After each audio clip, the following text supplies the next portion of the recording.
A quick disclaimer before we dive into this video, I only have limited knowledge when it comes to real-world military vehicles and missiles. I obviously do not work for Raytheon or anyone that produces missile systems, so I don't have everything right.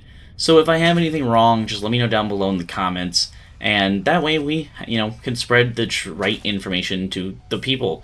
I've tried my best to make the video as accurate as I can, and I'm not perfect. If you guys enjoyed the video, please hit the like button and subscribe. We're getting really close to 5,000 subscribers. It helps the channel out a lot, and it means the world to me personally. Anyways, enjoy the video.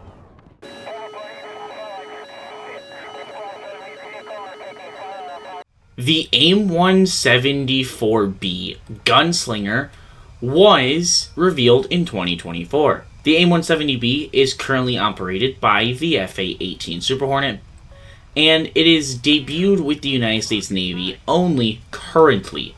It is a modified SM-6 missile. If you guys are not too familiar with the SM-6, it is normally used on the Arleigh Burke class destroyer with the Aegis system. This is a missile that is actually capable of shooting up into space. They've shot down satellites with it before, so it is a very long-range missile. When it's used on aircraft, it has a range of 130 nautical miles. If not more.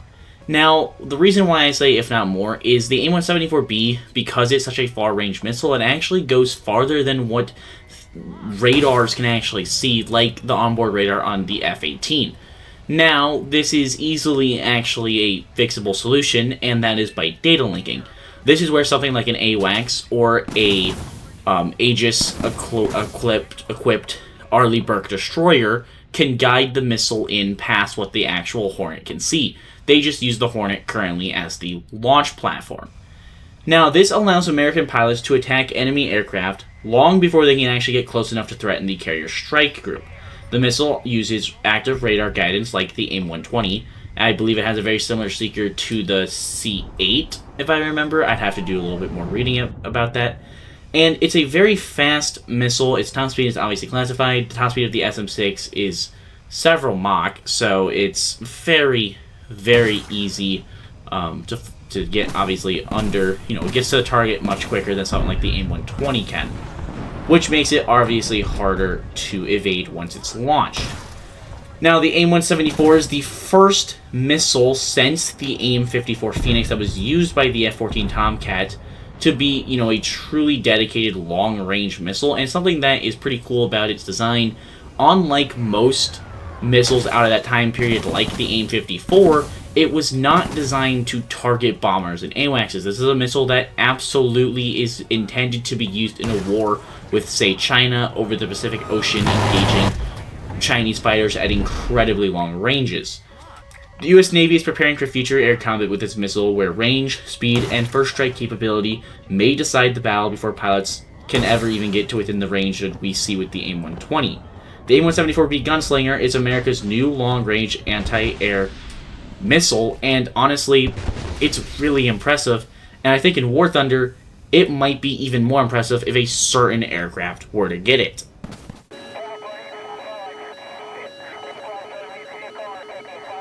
The F-15EX is the aircraft that the United States Air Force has used to bridge the gap from 4th to 5th gen platforms.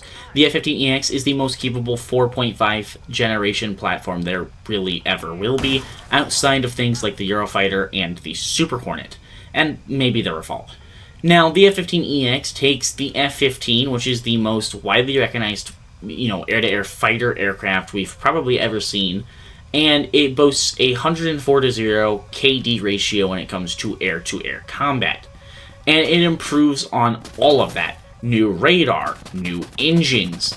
The F-15EX's primary focus is speed, payload, and raw firepower. There is no other fighter jet in the United States arsenal that carries more air-to-air missiles than the F-15EX. And why this is so important is because the F-15EX is in an era of times where we see 5th gen platforms that rely on stealth only being able to carry 6 to 8 air-to-air missiles based depending on which aircraft it actually is. Having an aircraft that can engage targets at long ranges, if it can truly see stealth platforms, is underrated. It's really underrated, because you have an aircraft that is faster than any other, stealth aircraft. You have an aircraft that, if it's able to actually see stealth platforms, it should be able to kill it first. The F-15EX is capable of Mach 2.5, carries the advanced electronic warfare equipment up to 12 air-to-air missiles, if not more, based on the tests they do with the 22 or 16. And it's, like we said, the improved avionics, digital flight controls, the upgraded software and weapons. The F-15EX is built to remain effective for decades. The Eagle II, it's a good name for the aircraft because this is the next generation of American air dominance, and we saw the last 40, 50 years dominated by the F-15 Eagle. Well, now we're going to see it dominated by the F-15EX Eagle II.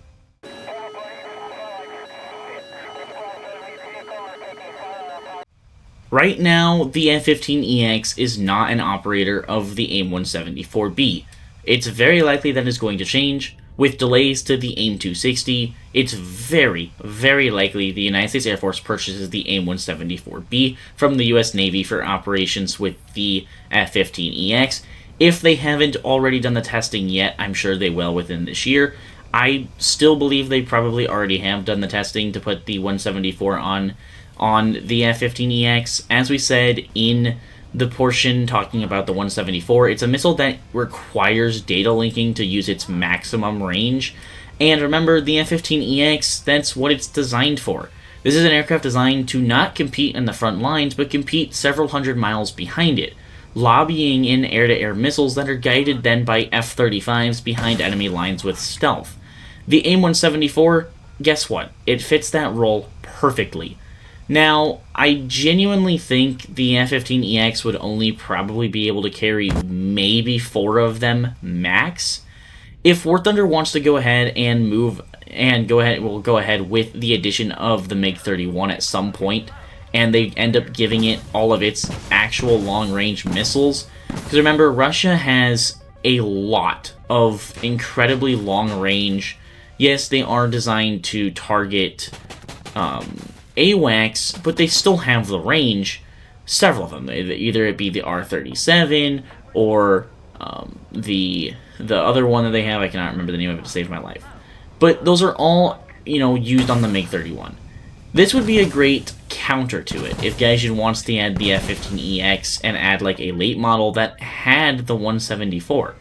Again, like I said, it's not currently in operational service with the F-15EX, and so that doesn't, that means War Thunder probably will not do it, but it's something to keep in mind. It's a missile, like I said, that would make sense if it were to go to the F-15EX for Gaijin to maybe consider adding it, especially if they add the MiG-31 with the R-37, or, if they want to just give American 4.5 gen aircraft the abilities to go up against 5th gen Chinese and Russian aircraft.